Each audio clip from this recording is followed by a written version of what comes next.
Well, what a mess. So you guessed it, out came the fire truck. Well, they cleaned up everything and told this kindly granny to keep it down. But when inspiration strikes, there's just no stopping it. So, the third time, Old Mother Ciderwell got into that scarf and there was no halting her. Through the farm! Moo! Into the rock and roll bubble factory! Dun, dun, dun, pop, pop, pop, pop. Dun, dun, dun, pop, pop. And it got so long that it even wrapped all the way around that fire truck. Woo, what a scarf. Well, you know, it never stopped growing, actually. And to this day, if you hear a little din on that autumn breeze, well, it might just... Now, finally, after a particularly frustrating day of squabbling and sniping, Erwin finally had enough. "That's it," cried Erwin. "This place is too small." Cozy? Attempted the mother-in-law. "No, small. I can't get a moment's peace. I can't take it anymore, and I don't know what to do." Neither do we, cried the kids. Oh, but we know who does, said his wife with a wry smile. Well, the town wise woman, Miss Pearl, go see her and ask what to do about this whole our house is totally too small situation. And because Erwin was a very smart man, he listened to his wife. He put on his coat that instant and went to the town wise woman. And now, the town wise woman, Miss Pearl, listened carefully as he told his story. Well, Complained. and it felt like an eternity. The house is too small, his family was too loud, everything was too crowded, and on and on and on. And finally, he finished up. And that wise woman took a deep breath. Erwin, do you have any animals that live nearby? Why, yes, I do. There are always a few black cats that hang around this time of year. Invite them in. Let them stay with you. That should do the trick. Erwin was skeptical, but he knew that it was always a good move to listen to old wise women. So he did what she asked. He invited all the black cats that skulked around his house to the inside. And do you all think that helped? Yeah? No? No? You are right. Well, it certainly did not. Well, those cats were everywhere, meowing and hissing, knocking over the kids' cereal in the morning, getting hairball in the mom stew at night, and causing the mother-in-law to sneeze. Achoo! And well, after a week of this black cat chaos, Erwin returned to the wise woman. Mrs. Pearl, now things are worse. Our cottage is still tiny, but now it is tiny and full of cats. They're meowing and hissing and knocking and hairballing. Everyone's nerves are on edge. Well, Miss Pearl smiled in the way that wise women smile, calm and kind of a little smug. Do you have any ghosts nearby, Erwin? She asked. A baffled Erwin replied, "Well, of course I do, Mrs. Pearl. It's almost Halloween, and the cemetery is just down the road." Invite them in. Let them stay with you, dear, she said. That should do the trick. And so he invited all the ghosts in the neighboring area to stay with him, and they did. You think that helped? It certainly did not.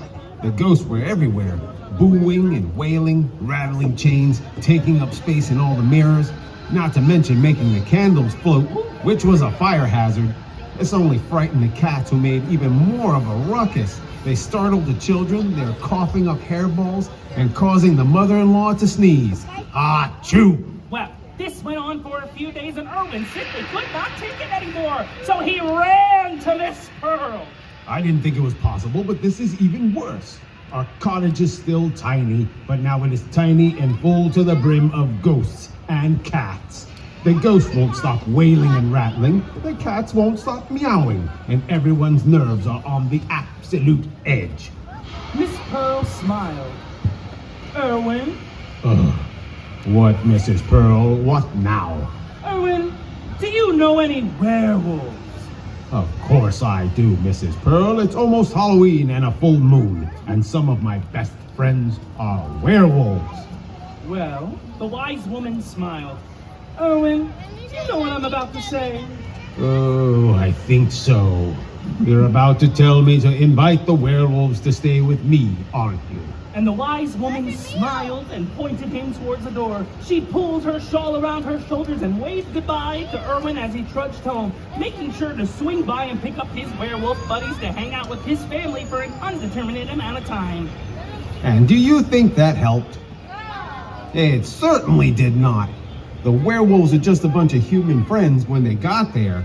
Before Erwin and his family knew it, the moon was out and there was a bunch of wolf people partying hard at the Erwin's house. The werewolves were growling and clawing at the walls, taking up so much space.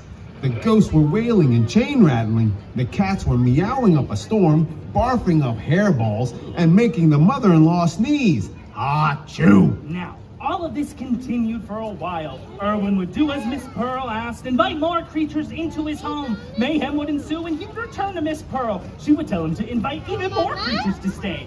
Goblins, vampires, headless horsemen, giant spiders, mummies. She even asked him to round up all the neighborhood pumpkins and bring them inside his one-room cozy small cottage. Now, it was almost Halloween and living at that cottage was unbearable. The kids were fighting, the wife was exhausted, the mother-in-law was starting to think her allergies were stress-related, and Erwin was feeling like a fool. Honey, you tried your best, Erwin's wife said. Why don't I go talk to Miss Pearl? No, replied Erwin, extremely excited to have an excuse to leave the house. I'll go talk to her one last time. Really? Said his wife. Because I could totally go. I mean, I'd love the chance to go out. But it was too late. Erwin had already grabbed his coat and left. When he got to Mrs. Pearl's house, she was sipping a cup of cider. Rocking gently on her rocking chair, she took one look at him. She saw in his face that he was ready to wrap this thing up. Partially, it was the dark, sleepy circles under his eyes, but the scratches from the werewolves did not help his general look. Erwin, dear, you poor thing. Go home and let everyone out. Do some great big obvious yawns. Mumble something about having to work early in the morning. Maybe play some annoying music. If that doesn't work, just be direct. Tell them it's Halloween and they need to get back to their neighborhoods and get out of your house. They'll understand. And so, Erwin took a deep breath, trudged home, and did just as Miss Pearl suggested. All those creatures departed without too much of a fuss. And for the first time in weeks, that cottage was peaceful. No wailing, no meowing, no hissing, no orphing. Just the peaceful sounds of an ordinary, unhaunted cottage. And for the first time in weeks, Erwin could really hear his family.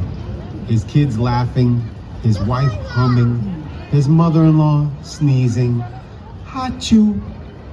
Bless you, said Erwin, and he really meant it.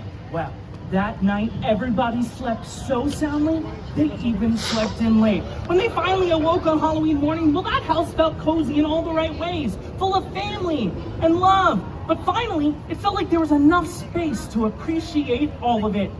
I sure am grateful for Miss Pearl, said Erwin's wife. To thank her for her help, should we invite her to come stay with us? Oh, I think we're good, said Erwin. Well, thank you all so much for joining us for stories today. We could not